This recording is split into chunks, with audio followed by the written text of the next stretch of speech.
दिनांक 12 मई 2026। One liner quiz. पहला question है, कर्नल किस भाषा का शब्द है? कर्नल कर्नल किस भाषा का शब्द है? कर्नल कर्नल किस भाषा का शब्द है? कर्नल किस भाषा का शब्द है? कर्नल किस भाषा का शब्द है? कर्नल पुर्तगाली भाषा का शब्द है। पुर्तगाली भाषा का शब्द है। पुर्तगाली भाषा का शब्द है। पुर्तगाली भाषा का शब्द है कर्नल। देखो, इसको याद करते हैं, पुर्तगाली भाषा के शब्दों को लिखना। एक लाइन, कर्नल ने कर्नल ने कर्नल ने कमरे की अलमारी में आलू कमरे की अलमारी में आलू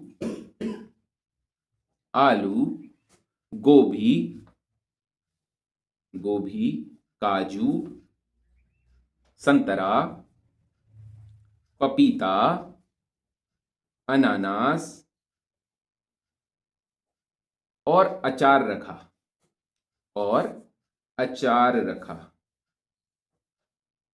फिर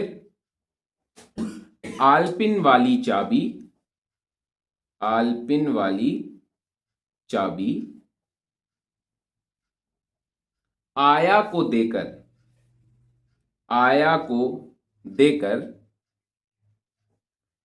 को देकर गमले के पास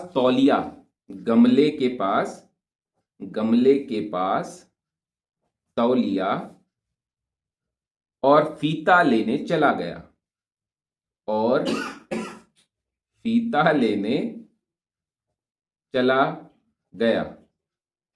और गमले के पास तौलिया और फीता लेने चला गया। कर्नल ने कमरे की अलमारी में आलू गोभी काजू संतरा पपीता अनानास और अचार रखा। फिर आलपिन वाली चाबी लेकर आया और उसको आया को देकर गमले के पास तौलिया और फीता लेने चला गया। लिखेंगे, इसमें अंडरलाइन फिर कराऊंगा। खान पान आलू गोभी काजू संतरा पपीता अनानास अचार। घरेलू वस्तु अलमारी कमरा चाबी बाल्टी बोतल तौलिया फीता गमला बटन। और एक शब्द हम बोलते हैं ना, इस्पात उद्योग इस्पात ई आधा सा पात इस्पात। घरेलू वस्तुएं। अन्य कर्नल पादरी आया पादरी होता है ना चर्च में। कर्नल पादरी आया मिस्त्री गोदाम नीलाम कमीज पतलून लबादा ओढ़ना पिस्तौल साबुन तंबाकू। ये सारे शब्द जो हैं वो हैं पुर्तगाली भाषा के। इनको अंडरलाइन कर लेना अब ऊपर की कहानी में जो जो इसमें से हैं, और ये सारे इंपॉर्टेंट हैं, एग्जाम पर्सपेक्टिव से इंपॉर्टेंट है। होते तो और भी हैं, एग्जाम पर्सपेक्टिव से इंपॉर्टेंट है। हिंदी भाषा के अंतर्गत ग्रामर के अंतर्गत पुर्तगाली अरबी फारसी तुर्की, ठीक, ये भाषाएं किस भाषा के शब्द हैं करके ये क्वेश्चन आता है। नेक्स्ट, ये पुर्तगाली के हो गए। नेक्स्ट अगला क्वेश्चन है, किस वर्ष फ्रांसीसियों ने बंगाल में चंद्रनगर कासिम बाजार बालासोर में बस्तियां स्थापित की। बंगाल के चंद्रनगर कासिम बाजार और बालासोर में बस्तियां स्थापित की। किस वर्ष? 1688 से 92 के बीच में।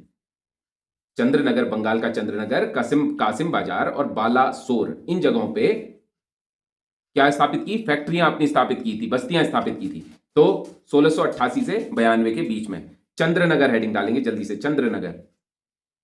1673 अनुमति प्राप्त, अनुमति प्राप्त हुई, अनुमति प्राप्त 1673 में अनुमति प्राप्त हुई बस्ती बनाने की। उसके बाद 1688 से 92 के बीच में यहां बस्ती बनी। कासिम बाजार, कासिम बाजार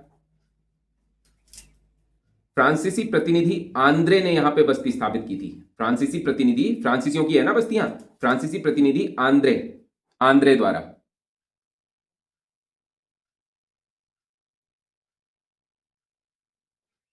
लिखा। अगला है बोरेउ देस्लांदेस, बोरेउ देस्लांदेस ने 1689 से 1690 के आसपास बालासोर में बस्तियां स्थापित की, बस्तियां स्थापित की। फ्रांसीसियों की बस्तियां थी, ये याद रखना है, चंद्रनगर, कासिम बाजार और बालासोर।